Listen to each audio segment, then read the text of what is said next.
Hello, this is Roland. Welcome.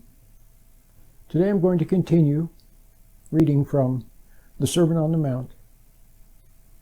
I'm reading from the Khaboris Manuscript, an ancient manuscript written in Aramaic, the language Jesus spoke, and carefully translated by the Yonan Codex Foundation. Let's begin. Matthew chapter 5, verse 17. Think not that I come to release ties of law or its prophets.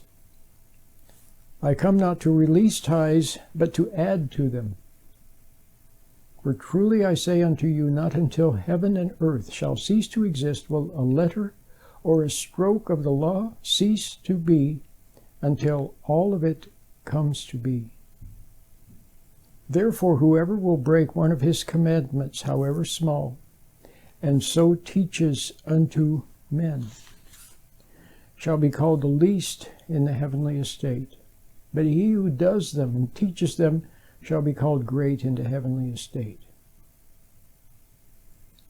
See, pride is a very terrible thing, because when you are prideful, see, pride blocks you from understanding.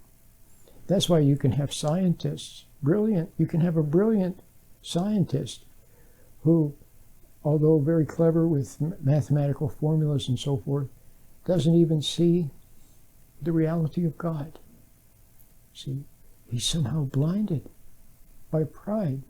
That's how dangerous pride is. And so you have to watch out. You have to watch out for it. You have to catch yourself being prideful. See, catch yourself embellishing what you say, or downplaying it, or twisting things, or leaving important things out when you tell people, or somehow trying to use the law to your advantage, or trying to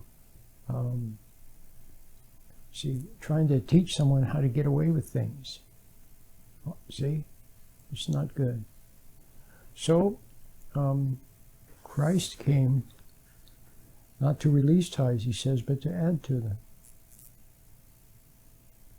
See, it's like it's conforming. When you conform to the good, when you humbly conform to what is right and to good, you're obedient. And then you become disobedient. Remember how I said life is decisive? When you conform to the good, then you are disobedient to what is wrong. See, and the more closely you are tied to the good, see, the more you live good, and live from the good, and think from the good. See, and get your ego out of the way, and not think greater of yourself than others, not look down on others, not put them on a pedestal on the one hand, but not look down on them on the other, you see, and have a helpful attitude, and not lie to people, or try to confuse them, or cheat them, or steal from them. See, do you see how cheating and stealing are countering what is just, what is true, actually? See, to steal, you have to sneak around and take something that's not yours. See? So, the closer you're bound to the closer rapport you have. See? It's like a good father. This is a good example. If there is a good father, a father who has the spirit of good within him, and so therefore, because of that, he is kind, thoughtful, wise, long-suffering, patient, doesn't have any vices. See, has courage, stands for what's right.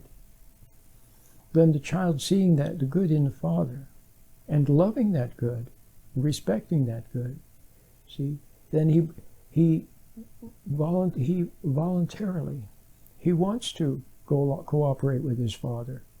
He wants to obey what his father says, because he knows what his father says is good. So it's good for him.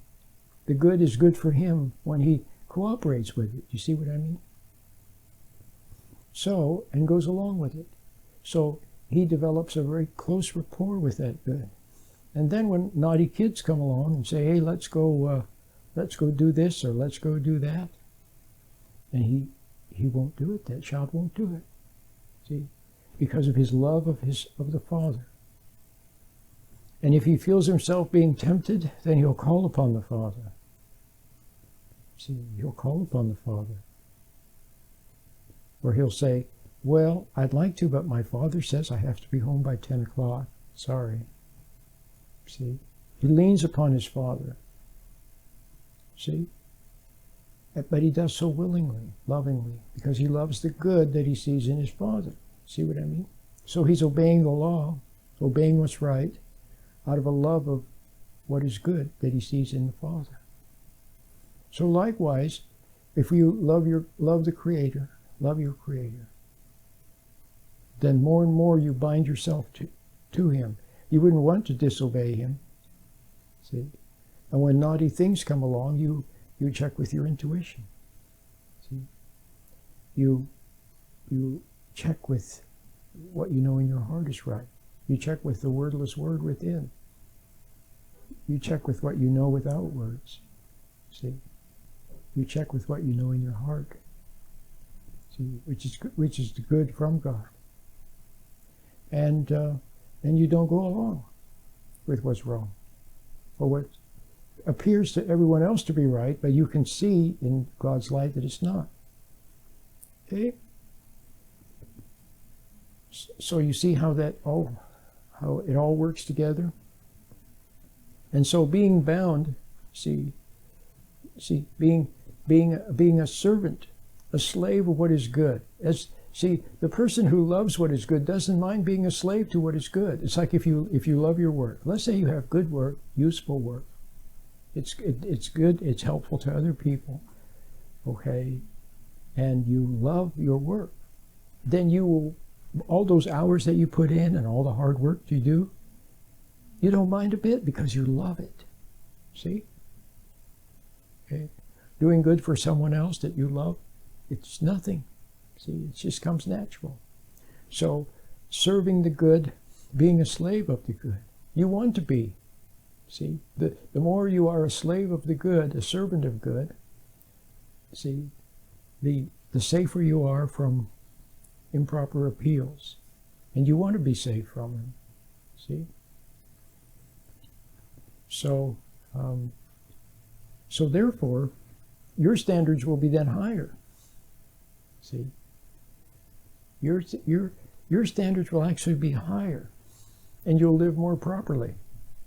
You'll start to look like a crashing bore, the old way of saying it. A crashing bore. Everyone else is going partying and all this stuff, and it doesn't interest you.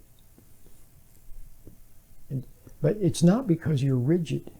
See, you'd still have a twinkle in your eye and happy-go-lucky and cheerful.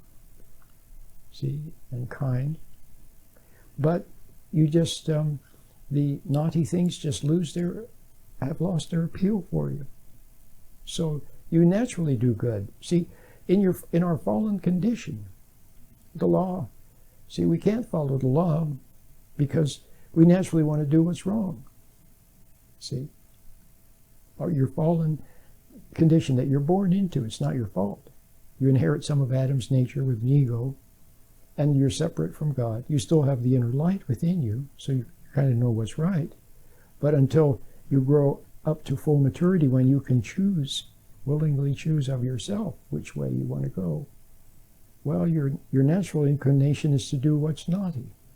See, the human race is founded on a lie and responding to the lie, and on deceit, and on ambition, and on pride, see, and on knowledge, see, without understanding. So that's about all we have. But some of us yearn for something more. We yearn and we search, and then we find the truth. But the truth is the light of truth from God, the very spirit of truth. And when we find it, we cling to it. See? And then we no longer need the law, because now we naturally do good. See, as you're restored back to the Creator, to grow as He would have you grow in His light, and with His help, and with His approval. See, as Christ developed, it said that Christ, through all of the trials that He went through, learned obedience, and He grew. See, because of His obedience to the Father. So He came from the good, He loved the good, and He did the good, and He grew in that good. He changed for the better. So that's what you need to do too. You need to change for the better. You need the new nature. That's why Christ said, unless the person is born again, cannot enter the kingdom of heaven. Being born again is what happens when God enters your life and touches your soul, or brings His light so you can see your wrongs, and then you're sorry about what you see, and then you change. See, now for the better. See, so then you'll see you'll see the wisdom of the law. You'll see its wisdom. See, but you won't need it, because you'll naturally do good anyway. See, you see what I mean? So you don't need it. You see it and you appreciate it, but you would naturally do what is right anyway.